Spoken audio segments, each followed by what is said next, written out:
So hello guys, finally Jharkhand లో మొన్న students protest win అయింది. So government students protest demand ఒప్పుకుంది. ఏపీఎస్సీ ఎగ్జామ్స్ రిజల్ట్స్ క్యాన్సిల్ చేసింది. So students మళ్ళీ విన్ అయ్యారు, అందరూ హ్యాపీ. సో చూసారు కదా జార్ఖండ్ లో ప్రొటెస్ట్ ఎలా జరిగిందో. ఆజాదీ స్లోగన్స్ లేవు, అన్నెసెసరీ ఎలిమెంట్స్ అందులోకి తీసుకురాలేదు, రిలీజన్ కూడా అందులో కలపలేదు. ఇది స్టూడెంట్స్ ప్రొటెస్ట్ లాగే ఉంచుదామని చెప్పేసి ఉన్నారు. ఆ పాయింట్ మీద నిలబడ్డారు. మోస్ట్ 15 రోజులు హంగర్ స్ట్రైక్ చేశారు, లాఠీ చార్జ్ అయింది. బట్ స్టిల్ వాళ్ళు ఆ పాయింట్ మీద నిలబడ్డారు. సో విన్ అయ్యారు. సో ప్రొటెస్ట్ అంటే దేని గురించి మనం ఫైట్ చేస్తున్నామో ఆ పాయింట్ మీద నిలబడాలి.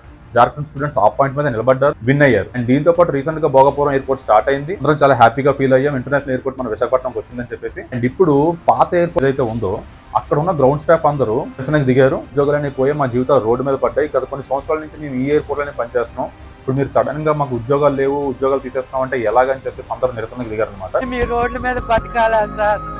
అయ్యా ఓటేసినందుకు మాకు ఇది శిక్ష సార్. అయ్యా మీ కాలు పట్టుకుని ఒక్కసారి దయ చూపించండి సార్, దయ చూపించండి సార్. కన్నీళ్లతో బాధపడుతున్నా సార్ ఆడపిల్లలండి. వాళ్ళ తరపు నుంచి కూడా అది వ్యాలిడ్ పాయింటే. వాళ్ళ జీవనోపాధి అది. ఇప్పుడు అదే లేదు అంటే ఎవరు మాత్రం తట్టుకోగలరు? స్టేట్ గవర్నమెంట్ కూడా దీని మీద చూడాల్సిన అవసరం ఉంది. ఎందుకంటే ఇప్పుడు వాళ్ళకి జీవనోపాధి కల్పిస్తే ఓట్లేసి గెలిపించుకున్న గవర్నమెంట్ మాకు అండగా ఉందని చెప్పేసి చాలా స్ట్రాంగ్ హామీ ఇచ్చిన వాళ్ళు అవుతారు. అండ్ వాళ్ళ జీవనోపాధి నిలబెట్టిన వాళ్ళు అవుతారు. And at the same time elections కూడా ఇవన్నీ చాలా ప్లస్ పాయింట్స్ అవుతాయి. ఎందుకంటే ఎప్పుడైతే జనాలకి ఎలాంటి సమస్యలు వచ్చినప్పుడు గవర్నమెంట్ వాళ్ళ తరపు నిలబడుతుందో నెక్స్ట్ టైం కూడా ప్రజలు వాళ్ళనే నమ్ముతారు. సో స్టేట్ గవర్నమెంట్ ఖచ్చితంగా వాళ్ళ సమస్యను కన్సిడర్ చేసి వాళ్ళకి జీవనోపాధి కల్పిస్తారని అనుకుంటున్నాను, కల్పించాలి కూడా. సో ఈ ఎంటైర్ ఇష్యూ మీద మీరేమనుకుంటున్నారో, మీ ఒపీనియన్ ఏంటో కింద కామెంట్స్ మెన్షన్ చేయండి. అండ్ వెళ్తూ ఫాలో చేసుకొని సబ్స్క్రైబ్ చేసుకోవడం మర్చిపోకండి. జై హింద్.